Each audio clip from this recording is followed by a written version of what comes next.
Coming up on Tech News Today, we talk to Dan Goodin from Ars Technica about how passwords have never been weaker, what you can do about it. Also, Google on the ropes in iOS a little bit, and our next trip to Mars. All that and more coming up. Netcasts you love. From people you trust. This is TWiT. Bandwidth for Tech News Today is provided by Cachefly at CACHEFLY.com.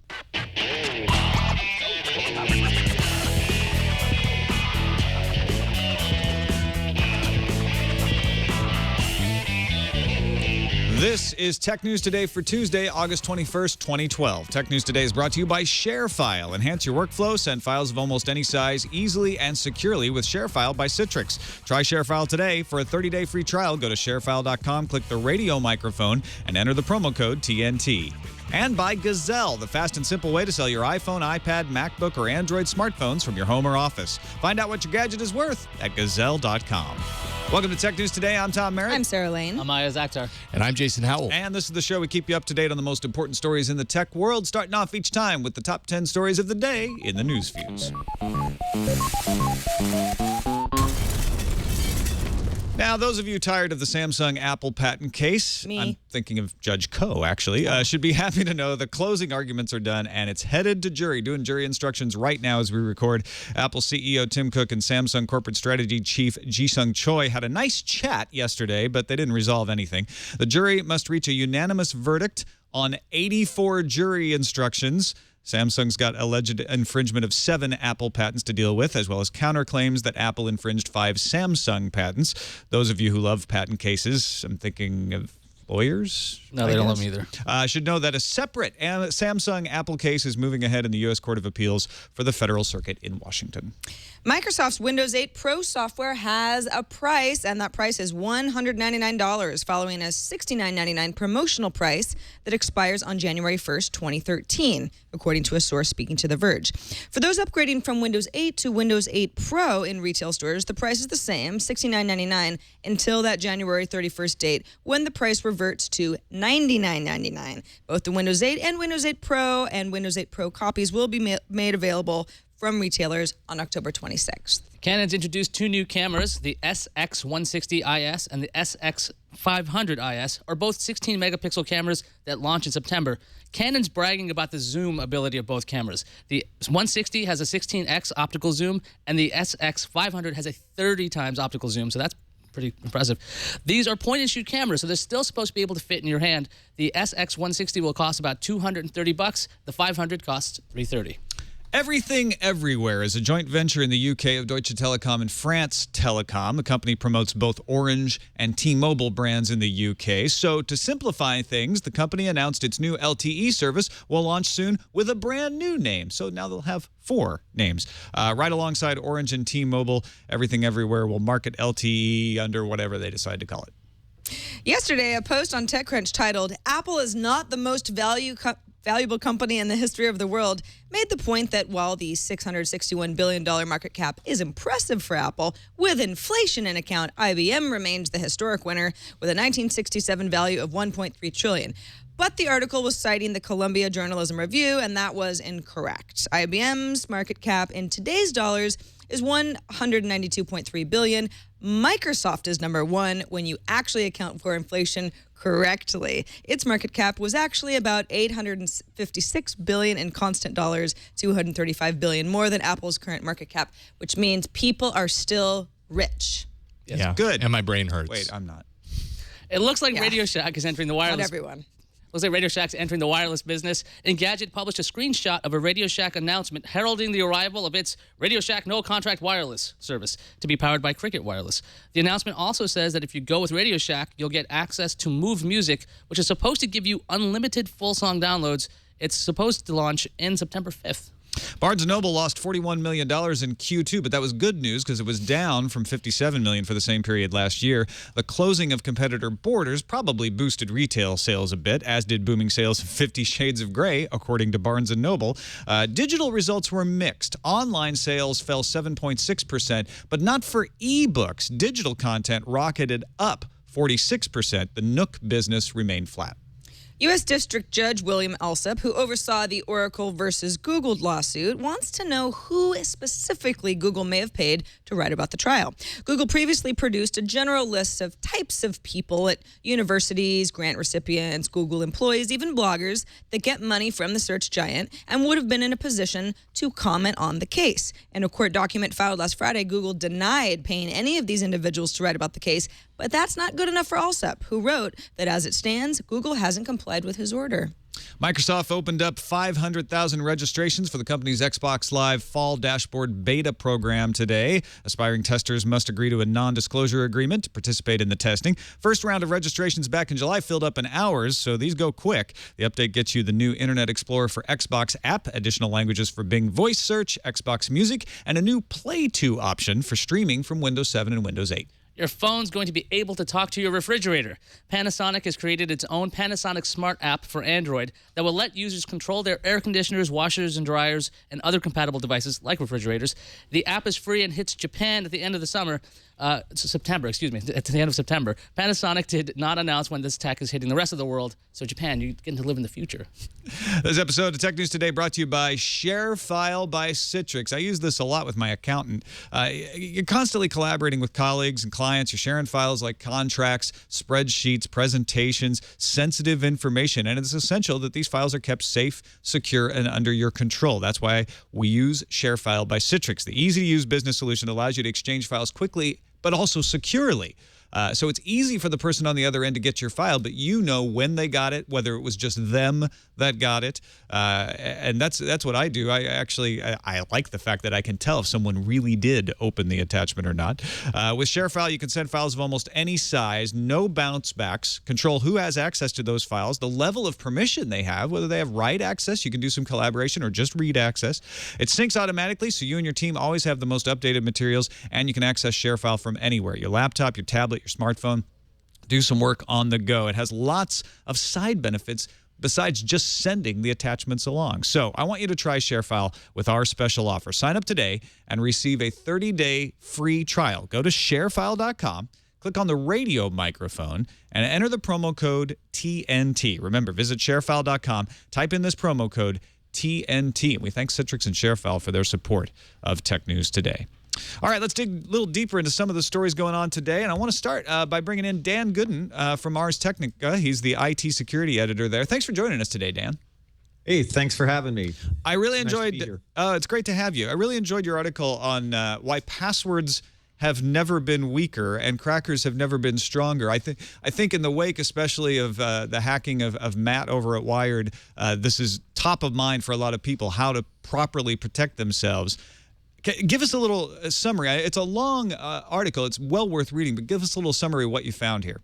Well, the article kind of tracks how in the last 5 or so years, we've reached this inflection point where literally the average password of 2012 is significantly weaker than the average password of 2005 or 2000 or 1995. And that inflection point we reached through a sort of confluence of factors, not the least of which is this huge corpus, literally hundreds of millions of real-world passwords that have been dropped into the public domain. And with every single one of those, crackers get a slightly better insight into how all of us choose passwords that are somewhat memorable to us, but we hope are hard for other people to guess.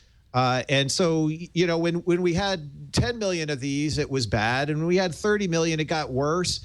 And, 50, 60, 70, 100 million, it's just this snowball effect where crackers are suddenly able to crack a large percentage, maybe 60% of the hashes that get dumped with just doing a cut and paste exercise. Yeah. So that's confluence number one. But then at the same time, you have things like GPUs that for very cheaply you can add to your PC, and you can literally crack, maybe do 8 billion attempts per second. And so you have this whole confluence of factors that is just making your password significantly weaker on average than just a few years ago. Yeah, I like the fact that you brought out it's not just the brute forcing. I mean, you mentioned that PC running an AMD Radeon HD 7970 gets that 8.2 billion passwords each second ability. You combine that with something like OCL Hashcat Plus, and pretty much anybody can do this. But it's not even just the brute forcing. So you know, the response to that is, well, I'll create a more complicated password. But even then, if you're using a technique that is common, because of what you just mentioned, the fact that the hackers can go out there and look at these hashed passwords that have been leaked, find out what they are and see patterns. That is where it gets fascinating, because I liked your example about Julia 1984. That would take 19 days to brute force unless you already know that proper names and years are a combination, and then you use something called a mask attack. It brings it down to 90 seconds. That's exactly right. So I mean, the average cracker these days, they might have, they have all kinds of, dictionary lists, as they call them. They're just word lists, and they might take, they'll use different ones for different jobs, but they might take one, for 26 million passwords, because that's a nice nimble, believe it or not, 26 million is a nimble password list.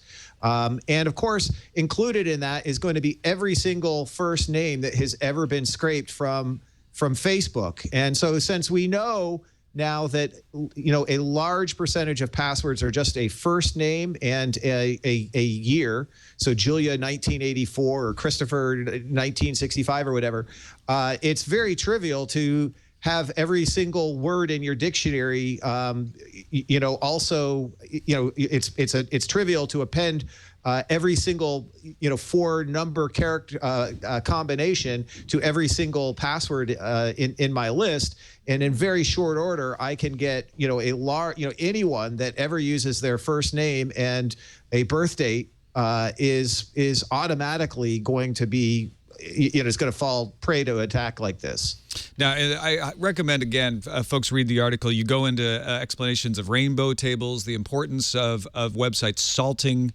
passwords, using secure hashing algorithms. You point out that SHA-1, MD5, DES, those are crackable. And you're encouraging websites to use more secure passwords, but on or more secure methods of encryption. But on our end, the folks making the passwords, you had some good advice in there for people on how to pick a password that is less likely to be cracked.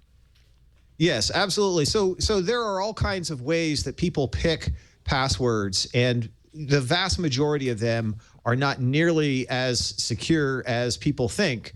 And so really, the password experts that I have spoken to, they all have slightly different advice on what to do, but almost all of them agree that one of the things that the average person can do that will make a huge difference is to never, ever choose their password themselves. That is, even when I think I'm picking something that is random, chances are it's got an awful lot of patterns built into it. And so once people learn a little bit about me, they're going to be able to figure out how I choose a password. Well, if I get something like Password Safe or one Password or one of these other password managers, I can tell that program to pick a 13, 14, 15 character password that truly is random. That is, by definition, is a randomly chosen password.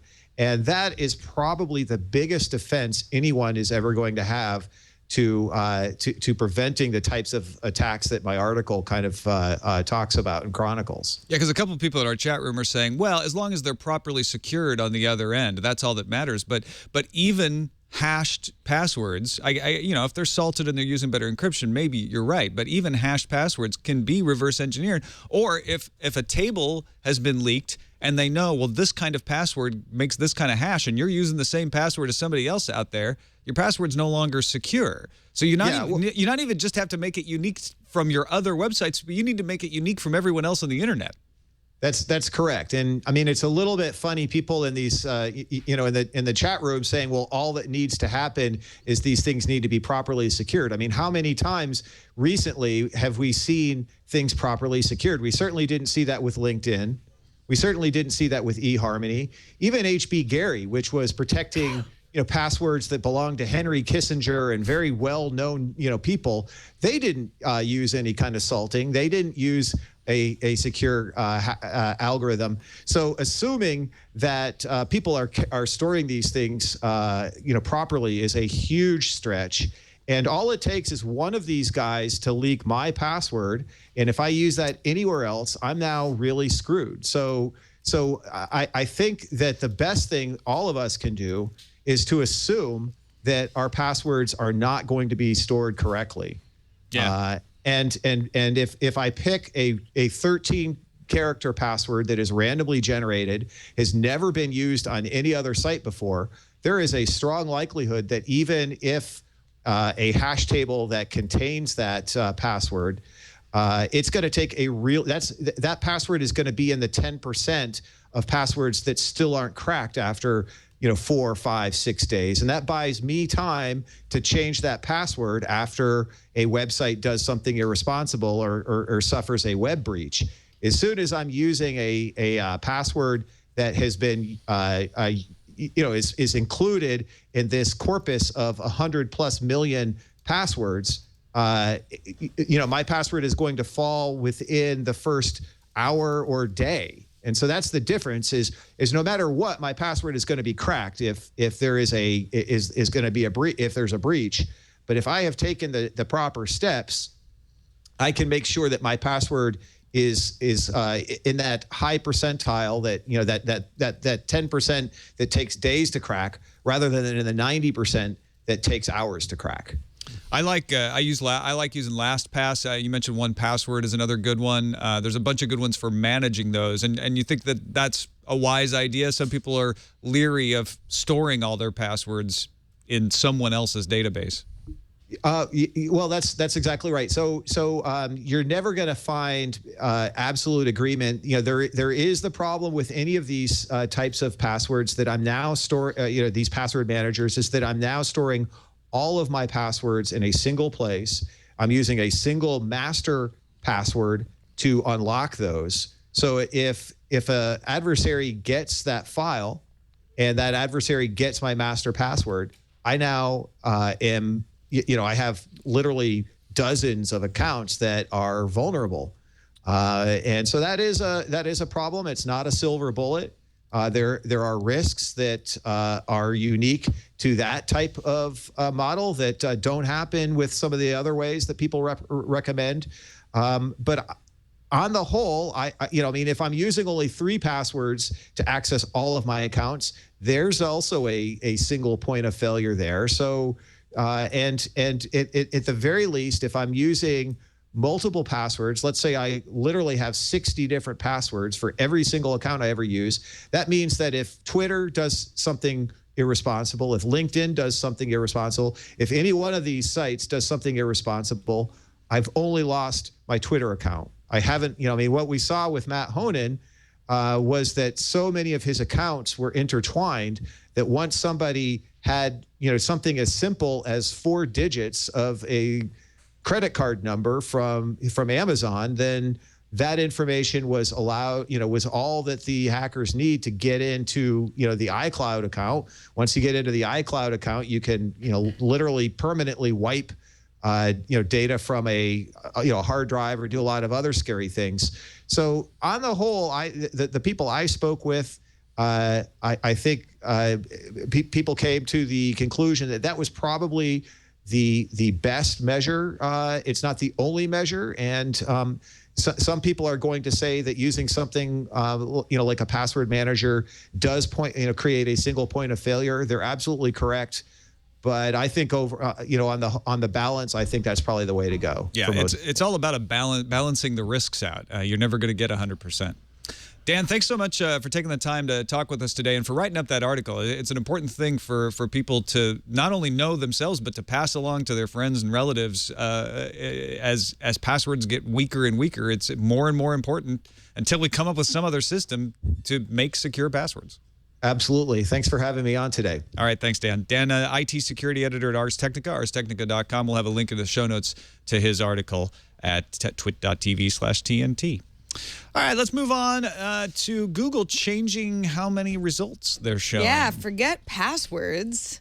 Google's dropping the number of results on their first page, which is a highly coveted area for SEO. No, this is actually, I love search engine land for this very reason, because this is one of the many things that Danny Sullivan kind of obsesses over, so that it ends up being interesting information for the rest of us. Google is testing a move from 10 results on its first page when you search for anything to 7. Now, it's not going to show up for everything that you search for. Again, it's just a test, but it appears to be results that will also end up adding site links that appear under listings. So, for example, if you search for search engine land, you will get searchengineland.com as the first result, but under that first result, before you get some of the others, which is like Search Engine Land's Twitter page, Google Plus page, you get a variety of articles that Danny and his team have written recently on right under those results. Now, that is just sort of an expanded result from the result number 1. Now, that might be helpful to you or might not. I mean, you might just be looking for the blog, and you might actually be looking for particular articles. Now, they also highlight eBay. Now, eBay is actually a better example. Jason, if you scroll up just a tiny bit where we can see result number 1, we see ebay.com. Then we actually see some of the popular categories within eBay. So that's just a big, fat, expanded number 1 result. Under that number 1 result, we also see news for eBay. That's not actually counted as result number 2, because that's something that appears in Google search results. It's kind of its own thing. They call it Google Universal Search. So images, news, those are extra as far as the results go. Now, you might say, well, I don't know, this just sort of seems like it is more organized and gives me more information. And that's actually what I think Google's probably working towards. It's not so much like eBay wants to push its competitors off of the main page. Although they would. That's not why. And that's it. Yeah, I mean, this is not like eBay's forcing Google to make any changes. A little bit more of like a Google, if it has a strong enough algorithm, figures, because of the way that people search, and if it's doing its job correctly, number 1 probably is what you're searching for. But maybe within that domain, you actually were searching for the auto section of eBay. So let's just give you that link. And maybe the news area is, that much more helpful. This is something that Search Engine Land, by the way, got from SEO Moz, who used a prediction tool to kind of drill down into some of this data and figure out how many results have 7 rather than 10 results on the first page. And they have a set of queries, and they crunch data on a variety of search engine results pages, which they call SERPs. Google had a statement in response to this article saying, listen, we're working out the best ways to show multiple results from a single site when it's clear that users are interested in that site, blah, blah, blah. But I figure, well, what's really the point? I mean, is it just organization? Do we feel like there's anything else going on here? I mean, pushing those last 3, instead of having 10 and only having 7 links up there as search results, I could see a lot of people that were just on the cusp of that first page getting very annoyed. The thing is, I don't know how often you start clicking to the second page or the third page of results on Google. By the time you're at the 5th page, you're pretty desperate. You're going to redo your search because exactly. the quality drops off really fast. So the thing is, it's those people who are working on their SEO enough and they're just on the front page, now they're getting bumped off. So that I could see ruffling some feathers there. But, I mean, Google's got to show you the results you want. And I know I've done searches like this and seen this expanded result on the top, and it's usually what I want anyway. I just forget what subdomain it is, and it shows up that way. So I'm quite liking this from what I've experienced. I'm slowly learning to pay attention to those sub-results because I'm just used to ignoring everything that's below the actual result. And every once in a while, I find myself wanting to find like the locations of a retail store, for instance, and just clicking on the main link, even though I see that locations is down there, because I just don't trust that it's going to work. I've been burned before. Well, you know what I also do? Sometimes when there's a company or a service or I'm trying out an app, it's like I just want to know a little bit more about the company, like who's the co-founder or this or that. So you go to the domain, then you scroll to the bottom of the page and you try to find the About area. And I love it when the About area search just pops shows up in the Google search results because that's actually what I'm looking for. It's a small thing, but it does save me time, and it does seem more well-organized. All right, let's move on to the Barnes & Noble results we talked about in the news fuse. They're losing less money, but it seems to be because of retail sales. E.L. James 50 Shades of Grey is what Barnes & Noble says has boosted things for them. But what caught my eye is digital sales doing well, right? They're selling lots of ebooks, but Nook sales are flat. And we know that they've talked about spinning out the Nook business as a separate business. Microsoft is investing some money in that spin-out business. Is that a good idea, though? Has Nook gone from being brilliant from Barnes & Noble to being a dead weight? I doubt it's a dead weight. I just think right now the competition is heating up. Enough rumors of another Kindle versions coming out. I mean, Barnes & Noble's just cut the prices on their Nook tablets to be competitive at this point because they're kind of it was a while that the Nook tablet was the Android tablet people loved because it was low cost, it was easy to get, and right now there's so much competition with the Nexus 7 showing up, and it's basically outspec'd it. Like it's got some great specs, and people, well, learners like me like that over the Nook because you don't have to bother. Oh, I can root this and I can change the operating system to have a full experience, or I can just go over here. I think when Barnes & Noble refreshes the Nook, this will change entirely because right now the flat sales are because everyone who wants a Nook has one. Jason, what does Barnes & Noble need to do to capture the Android fans here? There's the Nexus 7. There's an iPad Mini coming out. People could use as an e-reader. You might don't be, know that, inexpensive. Tom. I said might be coming out. Okay. If I'm an Android fan and I don't even want to consider that iPad, right? What does Barnes & Noble have to do to catch my eye? I mean, I think like you were saying, Iyaz, the Nexus 7 comes along and swiftly takes the lead as far as Android tablets in this particular category are concerned. Nook was always kind of second to the Kindle Fire, even though many people said that it was even better, for many different reasons. They have to come out with comparable hardware if they want to compete, I think, because even when you look at the ecosystem, just in general, the ecosystem for Google, with the 7 is pretty good.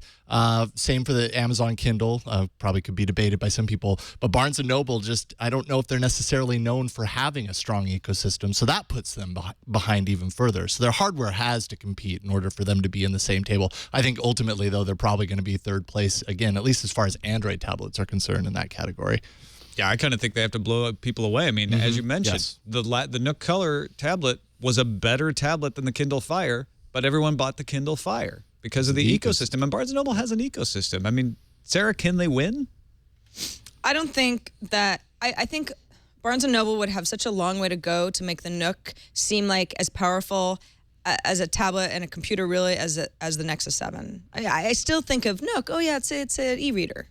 That's what it is. They have to do something different. They have to market it as a tablet. Their branding all is very forced to do that strong as far as reading goes, but I don't really see them having a very good strategy here. I smell. You're doomed. I smell rim. You're doomed. No, I don't think it's that bad. I mean, the thing is, whiff. all Barnes & Noble needs is a bunch of. They need content partners, right? I mean, if it's just books, that's fine. But the thing is, the tablet does more than that. You want to watch videos, you want to listen to music, and what Barnes & Noble did with the Nook and they locked people out of the internal storage because they want you to buy Barnes & Noble stuff. You get 1 gigabyte for your own. I think you get like 15 for Barnes & Noble content, but they don't have a whole lot of video content, and that's hurting them. Yeah. Once they line up those deals, maybe. If they line up those. All right, let's take a quick break. Thank our sponsor, Gazelle. Lots of gadgets. We just talked about a bunch of them coming out this fall, and you need some money if you want to get in on some of that action. One of the ways to get money simply and easily is to use Gazelle. I do it all the time. Take those old gadgets, your old iPhones, your old iPads, your MacBooks, your old Android phones. Go to Gazelle.com. It's so fast. It's so simple. You just type in GAZELLE.com. You put in fact, they give you a visual representation of stuff now. It's easier than ever. Sometimes you don't even have to type. You got an iPad 3rd generation or a 2nd generation, you just click on it. Tell them which brand. Is it AT&T? Is it Verizon? They'll get you right to an offer quickly. And here's the thing. Once you get that offer, it's locked in for 30 days. So if you're saying, well, I want to wait because I'm not sure I'm going to sell that phone until I know I'm going to get a new phone, if you're pretty sure that phone's coming out, you can lock it in right now for 30 days. In fact, I think sometimes it's more. And then once you're ready to sell it, once the announcement of that Motorola Razr comes out that you want, you can go ahead and print out that shipping label. They'll pay for the shipping, send off your old gadget, and you'll get paid fast. You can get paid by check or PayPal, or you choose an Amazon gift card. You actually get 5% bonus when you do that. Payment's fast. You get it within a few days, and offers, like I said, are good for 30 days. So here's what you do. Go take a minute, go to Gazelle.com, Find out how much your gadget is worth and do it now, because the sooner you do, the more money your gadgets will be worth. Sell your used iPhones, iPads, Macs, and other smartphones today at Gazelle.com. And we thank them for their support of Tech News Today. I got another Google story, but this one isn't such a positive one. It's about how Google no longer being the default for things on iOS might not be such good news for them, but good news for third parties. Yeah, well, this is a great infographic, actually, that I was studying on MacStories.net earlier today. And it's more really a timeline of iOS from iOS 1. iPhone OS is what I believe they called it at first, because there wasn't anything to compare it to. And how at the beginning, it was all Google and Yahoo. I mean, Apple didn't even have an app store at the time in the first generation of iOS. So they had things like Yahoo Search and Yahoo Weather and Google Maps and YouTube all adding data into iOS, because Apple knew that was what people equated with the web and services to trust. And it seems like such a long time ago, but it really wasn't. By the time iOS 2 came around, they introduced Microsoft Exchange support. They introduced their App Store. So then it was a little bit of, hey, we can, you can make your phone whatever you want to. There's an app for that. All of that good stuff kind of happened around that time. iOS 3 was somewhat uneventful, but by the time iOS 4 rolled around, you get into Bing support. So it's sort of like, okay, all right. Apple's not I've got playing a search engine choice. Yeah, Apple and Google aren't, there's no exclusivity here. The relationship's starting to see some signs of cracking. iTunes Ping, we all know where that went. Facebook integration I was went just sour using around it that the time. other day. Were you? Yes. For what? I'm a Ping fan. Are you? And I'm not ashamed to say it. So you just like hanging out alone then? No, there's 5 or 6 other people I talk Okay, to. it's a small dinner party. You're just not, Don't make fun. You don't want to go to the kegger. You want to go to the civilized small party. Exactly. Only have a few extra chairs. Facebook integration around the time of iOS 4 went south. And then by the time we got to iOS 5, you get Twitter integration and, markedly not a Facebook integration, but you've got Twitter. And then you've got Siri. And at this point, Siri is really interesting because you think of it as, Siri is Apple's new thing. It's your robot, the lady in your phone and everything. Yeah. But Siri was not a product that was created by Apple, although they did make a lot of their own changes to it when they bought the company behind it. But also Siri pulls from all sorts of third-party apps. And adding them all the time. I mean, not only Wolfram Alpha, but Yelp and sports data, and the list goes on. So it's really turned into such a big third-party app infrastructure. Google, of course, is one of the companies that loses out the most. Obviously, as of recently, not only is Google Maps going by the wayside, but YouTube is also out. And this is, of course, just part of the native iOS experience. And I think that we've debated that Google's probably better off. Maps, we'll have to see what kind of a product that Apple's able to roll out. But as far as YouTube goes, it's probably better as a third-party app. Google can watch it more closely. They can push out updates more closely. But now with iOS 6, we've got Facebook back in. Apple and Facebook now are playing nicely again. They worked it out. They hugged it out. They're going to have native Facebook support just as much as they have Twitter. And then a huge integration of Chinese services. Baidu, Youku, Tudo, Sina Weibo. Sina Weibo. You got one of them. Let's go with that right. one. Thank you. Yeah. You guys have heard of it. So that's obviously where Apple is going. They're wanting to have partnerships with big enough companies, but not Google. I guess is kind of the trend. It is interesting that they're actually. I mean, Google is still your default search engine on Safari, and I think it'll stay that way. I don't see that going away. But otherwise, there's no formal partnership. If they were to strip that out, it would seem very childish, kind of schoolyard stuff. Because Google search is the most popular search engine. Yeah, if you didn't have that as a choice. Given the boot to YouTube, the app, I think is a little strange. But when looking at the evolution of iOS, it just seems like Apple does this very slow integration with these kinds of partners, because it looks like they were trying to figure out how exactly to do this. Because once you, like today, if you have your iOS device and you just hit share, you get like 40 options. And then how do you display all of these things at once? Because that was not a normal thing. I mean, you had to figure out, okay, well, there's share to Twitter, share to this, share to that. They had to change the menus up. So there's a whole lot of learning that has to go on. Like, okay, first, here's your phone. This is what it's like now. And here's an app store. So you do the small building. It's a lot of learning you got to do. If you think about iOS 1, you're like, okay, this is a phone? This is interesting. And now what it can do is based on years of learning that Apple's been pushing. So I think they figured out with Siri how to integrate so many different things on the back end that you don't have to think about. That's the big thing. You're not like, well, how do I do it? Do I go to Rotten Tomatoes? Do I have to do this? And you just hold the button down. You call it learning. Android fans probably call it hand-holding. Yes. Because that's one of the benefits of Android is you're not limited to what you can integrate and what you can share. You get to pick what is integrated, what the sharing options are, what's in that long menu item, which is both a bigger deal if you're the kind of person who gets easily confused by that, but also better because you can winnow it down and say, okay, well, I only want these options, and I don't want Facebook in there. I want Google Plus, or I've got the choice of where Rotten Tomatoes shows up in my system. But you also have to maintain it, or it gets out of hand really fast. Apple's big into hand holding. It's like, we're going to lock down your computer. We're going to no removable batteries anymore. Nothing like that. So that's about right. It's not just hand holding. It's Apple trying to.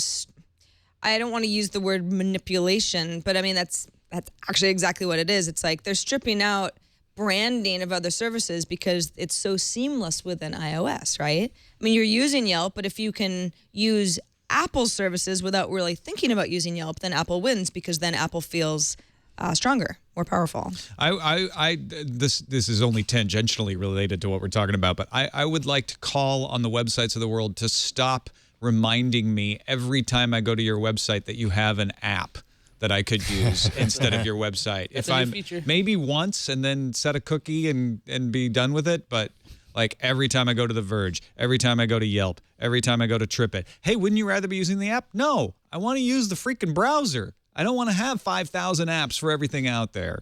Apple even said it with the iOS 6 introduction that there would be a feature that you can have a banner on the top saying that you have an app in the store instead of those pop-over things that get so annoying. So that's a feature because it's so... PC Mag today not only gave me the, wouldn't you rather use the app? No, because I'm going to read this story later through Chrome Sync on my desktop, but then went from there to a please subscribe to our magazine on the tablet. Like, I had to go through 2 layers to get to the freaking story. Then it gave me a tablet version, which is fine. But then when I synced that over to Chrome on my desktop later, the tablet version was like, oh, you can't watch this on the desktop. You have to get the desktop version. Click here. Just, you're trying to be too clever out there. We got a couple more stories to discuss. Radio Shack getting into the wireless service business. Yeah, this rumor's been floating around a bit, but Engadget had published a screenshot of a memo. And like I said in the news feed, September 5th is when this is supposed to launch, so it'll be around when Nokia World starts and Motorola's got announced, but that same day. So September 5th is going to be a fun day. It's a big day.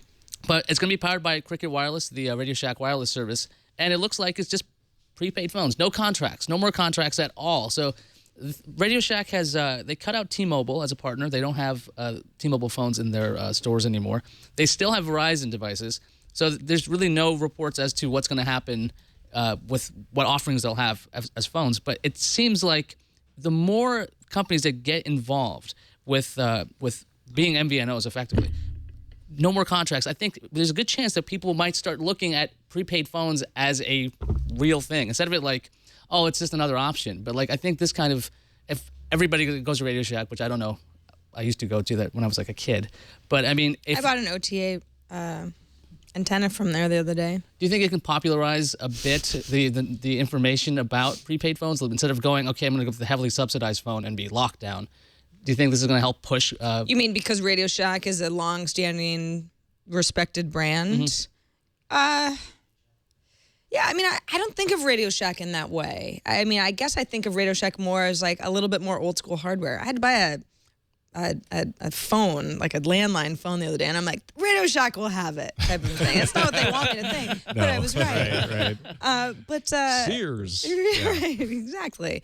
But I like the idea of prepaid plans. I don't know. I mean, I think we talk so much about how these companies screw us over with these, subsidized prices and high monthly fees, and why, the AT&T and Verizon don't really want us to know about these plans because they're probably going to end up looking more attractive to a lot of people, and then they lose out on more money in the end.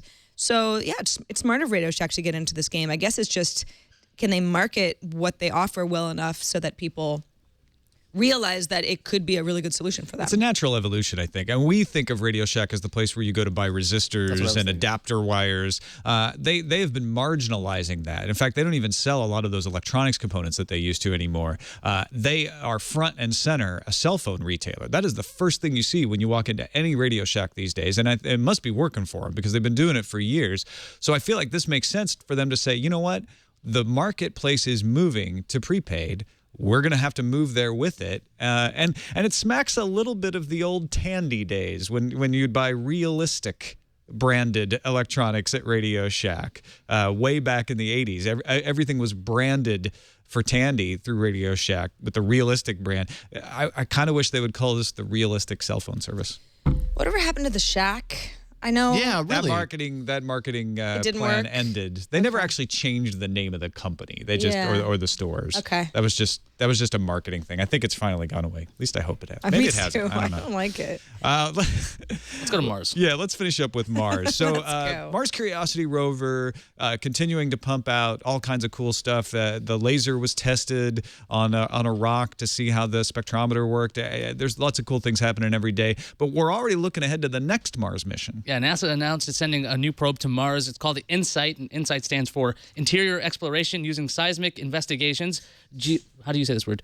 Geodesy, and heat transport. So effectively, it's going to be checking out the inside of Mars by drilling. So it's going to use seismic instruments. All right, the Mars mole men are not going to like that. Yeah, this is. I want to get to that in a minute. It's going to use a powerful drill, and it's going to be finding out information about Mars's shape, rotational wobble, internal temperature, and density. So you get more of a picture because the probes that are already out there, the Curiosity, they do surface chemistry. So you're finding out what the surface is like. But the more information you can find out about Mars, there's a good chance that maybe one day, far-flung future, if it's possible, it could be habitable. Like we can colonize this thing. But if there are Mars men in there, they must be really annoyed that we're just throwing things at them. Now we're drilling in 2016 into their planet. Drill, baby, drill. Mars, that is. Yeah, that's fine. Not in my backyard, but on Mars you can. Someone in chat said frack Mars. I don't think you're going to find oil. There probably hasn't been enough life there. But yeah, so 2016, this launches in March? In March 2016, and it lands on September 20th. So it's got a long way to go. It definitely, I'm just very curious about what exactly we're going to get out of this information. Like if we find out there's enough resources on Mars, are we going to start mining it? Or are we going to start moving there? Well, it's all about, see, this is the thing, right? A lot of people criticize, like, well, what good is any of this? And the thing is, we don't really know. That's what science is about, is exploration. You don't go across the ocean to try to find a new continent because you know one's already there. You go because you think one might be there and you want to see what it's like and what advantages it would have. And I think that's what we're doing with Mars, is we're sending these robots, we're sending these probes because we want to find out. We have questions like, hey, it might be habitable, it might have water, might have had life at some point, or maybe still does. Let's go and explore that and find out. And this is another way of expanding your base of information, right? Sending a robot that goes down and travels in a couple mile circle gives you a lot of information, but only on a small area and only on the surface area. So yeah, it makes sense to go underground and say, okay, let's see whether Mars has still got any kind of seismic activity, and if so, what kind of things exist underground. I think this is great. I'm excited about it. Let's move on to the randomizer. Randomizer. And as you know, folks, it is an election year, and so we really encourage you to go out and vote for the Robot Hall of Fame. Carnegie Mellon, of course, is the institution giving you the election for the Robot Hall ofAme. I didn't know that was coming. I'm sorry. You didn't know the randomizer was coming? I knew the randomizer was coming. I didn't know that the election was coming. Oh, no. You don't have to do the election coverage. I'm just hoping you would show the Yeah, Carnegie no. Okay. I thought you were queuing me for something else. I'm like, I don't have it.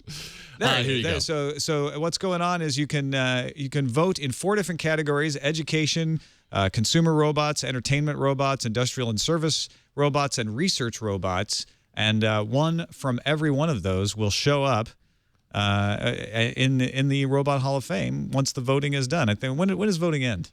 Voting ends, let's see. The induction ceremony is October 23rd. I think you have till late in September to do the voting. Previous winners have been C-3PO, R2-D2, Gort, Astro Boy, Asimo. Yeah, but you can get an iRobot in there. If you want to get a Roomba in there, you can vote for the Roomba. I like the Roomba. It's not the Roomba, though. It's a From different... Create was designed The by... iRobot. Yeah, it's called Create. They make... Isn't it a little unfair that fictional robots are going up against actual helpful vacuum cleaner robots? Right. It would be if they were going up against, but as I mentioned, there are different categories. So when you vote, you only vote within the category. All right. You so can it's a little choose, bit of fantasy robot. You can choose to vote for Big Dog and Create from iRobot. It's a robot love fest. This is a hard one. They got Wall-E versus Rosie the robot from the Jetsons and Johnny 5. Wall-E wins, obviously. Rosie the robot should be in the Hall of Fame. Oh, Rosie in the Hall of Fame. Because Come she's on. like the Both of original. you. She's like the Both of you. I guess I have a theme. I like robots that clean things. Yeah, I mean, maybe Wall-E Wall-E. makes you cry, though. Well, that's not a reason to vote for him. Yes, it is. It's a Hall of Fame. He's got a a rookie. robot with a heart. That's like saying that, one of the current San Francisco Giants should go in the Hall of Fame because he's awesome. You got to wait a while, Previous players. Legends Rosie are born is a legend. every day, Tom. That's You're just doing, true. like, Doesn't take a lifetime. Mario Lemieux style rules. You're like, Doesn't have to be a posthumous award Just for robots. put them right in. Well, maybe next year. They'd be good. If you would like to vote, go to robothalloffame.org and you can get more information. Let's check the calendar. Starting on August 28th, Jawbone is going to let you customize the grill and the caps to your Jambox. You can mix and match between 13 grill and 9 cap colors over 100 color combinations. This is only for the actual Jambox, does not apply to the big Jambox. But if you are what Jawbone calls an insider or a clout user, you have an inside track from August 21st through the 27th to customize an order before all those other people go in and steal your idea. You can say, I was first. Plants vs. Zombies sequel is coming in spring 2013. Dry those tears. You don't have to watch Wall-E anymore. It's going to be okay. You're going to be able to play Plants vs. Zombies, the sequel. I actually am really excited about that. I love Plants vs. Zombies. I've played it through like 4 or 5 times. Well, and you finally kind of got it out of your system, so now they know that you're the perfect candidate to get back into it again. But I have to wait till spring. Yeah. All right. Let's see what's incoming. Incoming message. Got a voicemail about newspapers versus Flipboard. And yes, we know about Pulse and all this, but let's listen to this voicemail. AT&T crew, this is Adam. I listen to your show just about every morning on my way to work. I want to make a quick comment about Tom's comments about Flipboard versus a newspaper, and I think I know why he likes a newspaper better. A newspaper, especially when you open up to the front page, has a collection of stories that have been chosen by editors to have broad appeal, whereas Flipboard stories are pretty much based off of a Twitter feed or RSS or something like that, so it's just the latest stories that you're going to see from that particular blog or news service. So just thought that was an interesting point you guys might find interesting, and I don't know, enjoy the show. Have a great day. Although your argument wasn't so much that Flipboard isn't as good as a newspaper, it's that you liked a physical newspaper more than you liked even a curated group of news stories on a tablet or on a laptop. Yeah, Sandy, right down the road here in Novato, California, pointed out Pulse for iOS and Android devices, also with a new web interface. And yeah, you've exactly got it right, Sarah. All of these things, Pulse, Flipboard, you have to take action to go to. And I really wasn't saying I liked newspapers just better. fall out of I the just said it was sky. kind of impressive when I picked stork up the brings newspaper them. and didn't have to do anything and information was there. I'd like to replicate that somehow, maybe with widgets on Just Android. an instant on when you're looking. Actually, the Samsung Yeah. S3, when you look at it, it can tell when you're looking at it, so it should turn on and show you your news. Exactly. Kind of sounds like you want more notifications, and that sounds plumb crazy. No, I definitely do not want more notifications. You're right. On to another email. This one from Vance. Vance says, this is actually applies to the story from earlier about that Google court order. Vance says, many of the tech new outlets have a great headline today. Judge says that Google failed to comply with court order. This is about possibly paying bloggers to talk about its lawsuit with Oracle. The judge ordered both Google and Oracle to disclose those who might have been receiving payments from Google that might have been influencers on their behalf. Vance says, I think this is not a very well-worded request, definitely overbroad. If I recall, Google's response was that the request needed to be clarified and narrowed because responding to the broadest possible interpretation would result in a uselessly high number of names. It's normal to respond in a very narrow manner and request further clarification. Yes, that will result in a fail to comply response from the court, but it's just part of the process. I've had to do this myself on a couple of occasions. Oh, really? Wow. On a much smaller scale. So I think it can be a bit misleading when that quote is read out of context, since it makes it look as if Google was either snubbing the court or trying to hide something. Welcome to Tech Headlines. Awesome. Vance, thanks for the insight. Appreciate that. A nice email from Aaron, AT&T. Yesterday, you were talking about what to call this hardware development surge coming out of Silicon Valley. I think it already has a name, the Internet of Things. While it's not a perfect name applied to an individual piece of hardware, all of these devices are either talking to the Internet directly or through your phone, a game console where you get your games on the Internet, a watch that talks to your phone, which is talking to the Internet, a little printer that outputs pictures, data from the Internet. All of these things are headless mini computers. I like that phrase, actually, that take their orders from the Internet. The folks down in the valley aren't really changing their tune. They're still working on the Internet, just a different form. Yeah, Internet of Things, probably the buzzword we're after there. Thanks, Rob. Watches, Nest, all of those are kind of the beginnings of that Internet of Things. So there you go. We've gone from Web 2.0 to Internet of Things. Still like headless mini computers. I think Rob called it. Well, headless mini computer sounds awesome. All right, that's it for this episode of Tech News Today. Thanks again to Dan Goodin from Ars Technica for joining us to talk about passwords. Of course, if you like that kind of discussion, definitely check out Security Now with Steve Gibson right here on this network, twit.tv/SN, or Thursday mornings at 11 a.m. Pacific. And Wednesday mornings at 11 a.m. Pacific. Right. You'll end up with Windows Weekly if you go to Thursday, which is fine, but not what you want if you're looking for Security Now. You can also submit stories for our consideration at technewstoday.reddit.com. Thanks to everybody who goes in there and submits and votes. And that is it. You'll find us on the web, twit.tv/TNT. You can email us. Our email address is tnt@twit.tv. And you can call us and talk to our voicemail box at 260-TNT Show. We'll be back with Lon Seidman tomorrow. See you then.